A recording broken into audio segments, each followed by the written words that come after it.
বাংলাদেশ সেনাবাহিনী দেশের শান্তি শৃঙ্খলা রক্ষায় কাজ করে যাচ্ছে বলে জানিয়েছেন সেনাবাহিনী প্রধান জেনারেল ওয়াকারুজ্জামান। সোমবার দুপুরে সাভার ক্যান্টনমেন্টে ফায়ারিং প্রতিযোগিতায় বিজয়ীদের মাঝে পুরস্কার বিতরণী অনুষ্ঠানে যোগ দিয়ে তিনি একথা বলেন। সেনাবাহিনী প্রধান এ সময় আরও বলেন, আমরা ভাবছিলাম যে দ্রুত কাজ শেষ করে ক্যান্টনমেন্টে ফিরে যাব, কিন্তু কাজটা দীর্ঘদিন ধরে করে যেতে হচ্ছে।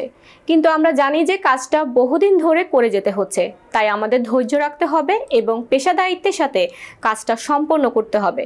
সুতরাং দেশ ও জাতির জন্য আমাদের কাজ করে যেতে হবে এবং যতদিন আমরা দেশে একটা নির্বাচিত সরকার না পাই ততদিন শান্তি শৃঙ্খলা রক্ষায় আমাদের কাজ করে যেতে হবে।